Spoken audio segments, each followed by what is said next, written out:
say that the launch of Marvel's Avengers has been a disappointment, I feel, is one of the understatements of the year. You've got what is arguably one of the largest and most popular IPs in the world, the Marvel IP at the moment, and you've got a very successful developer and publisher behind the game, but this just doesn't feel reflected in the end product at all.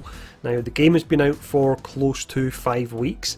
In that time we have had 3 patches. Some of these have been rather substantial, but it does just feel that we are treading water at the moment. The reason being, these 3 patches have simply been putting or attempting to put the game in the state it should have been at a bare minimum when it actually launched. If you take away all the bug fixes, what we've essentially had in 5 weeks of content is your Mega Hive, which is a rehash of existing content, and the fact that Captain America can now break down doors and run with his shield.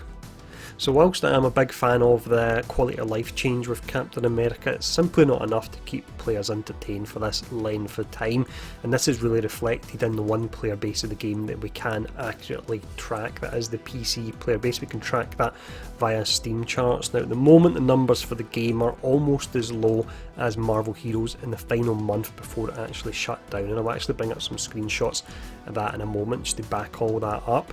Got the fact as well that Reddit is a place that's generally normally always on fire to an extent, but it's on fire a whole lot lower at the moment, and you have the community manager that was checking in on Reddit for a while. They're now being missing in action for 13 days, and just before they actually went missing in action, they said that they would look to check in more often on Reddit and social media platforms to keep in touch with players, but the opposite has actually happened.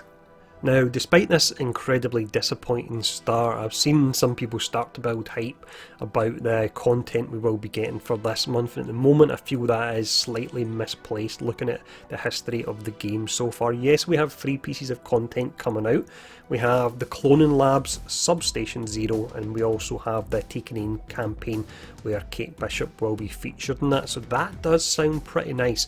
But if we actually break down what is included within these pieces of content, it looks like we will be getting a lot of rehashed content, and that's something we already have in the game to a huge extent. Now, before we go in and actually break down each of these 3 different pieces of content that will be coming and why I'm still concerned despite the fact we are getting all this, I'm going to quickly bring up the Steam numbers here. As mentioned then, I will cover this section just pretty quickly, but the main reason I'm really doing this is that if you are a PC player, I would say that if you've got a console as well and you are enjoying the game, you really want to think about if you do want to stay on PC. Now, I hate to say that because I'm actually a massive PC player myself. I've spent a lot of money on my PC. I love playing games on it, but when it came to Marvel's Avengers, due to the Spider-Man exclusivity, I felt I had to get it on PlayStation 4. But when I look at the PC numbers, I'm actually glad that I am on PlayStation 4 for it. But if we look at the numbers here, the one I've highlighted, 998 concurrent players. Now, yes, this was in the morning in the UK, so you would have had the majority of US players sleeping, but if we look at the 24-hour peak for the US players, it's 1,935. Exceptionally worrying.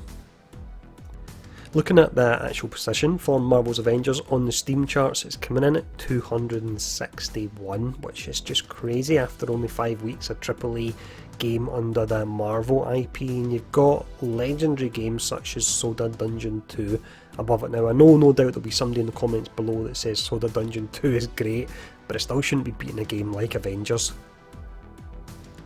Finishing up the Steam charts information here, this actually comes from Marvel Heroes Omega. Now, the game shut down in November 2017, but really they'd stopped making content for it for round about 9 or 10 months on PC because they were concentrating on the console port. So if you actually look, it was probably round about March or something, they actually really pulled back on any kind of content for that game, and it's just below the numbers we're actually getting for Marvel's Avengers. This was a game that was out for years, never really took off, and it was on its last legs, and the numbers are the same. Now, I'll just mention once more, the reason I'm saying this, as I said in a previous video and you seem to like it, I'm not saying it to be a negative Nancy at all. I'm saying it because if you are playing on PC at the moment, I think, and you are enjoying the game, you really need to think if you want to stay on that platform, because things do not look good at the moment for it. Moving on to the upcoming content, I'll just mention as well, the reason I'm actually talking about this, once again, not being a negative Nancy, but it's the fact that I feel people really have to have their expectations managed, and that's not always being done at the moment. But if we look at the first piece of content, or one of the pieces of content that's coming, it is the AIM Secret Lab, also known as the Cloning Lab, I believe. So with this here, from what we actually know about it, it is a raid style content. It will be multiplayer only.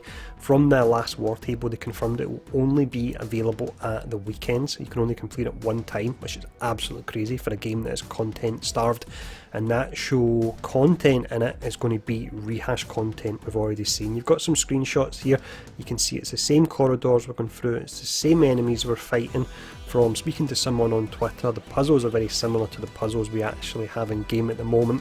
And this is a bit of a spoiler, so jump forward to the timestamp if you don't want to hear it.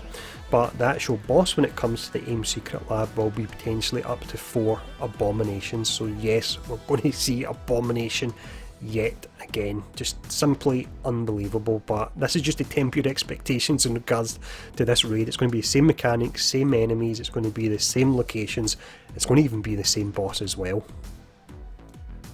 The next piece of content we have is Shield Substation Zero. So this is a new social space we can go to, and with there being a lot of complaints in the game about all the running about you have to do in social spaces, as much as they look really nice and they're fun to go to for the first time, I'm not sure that actually adding another one helps any of the issues we are having with them at the moment. But you've got this new social space. Alongside this, we will be getting the Tachyon Rifts.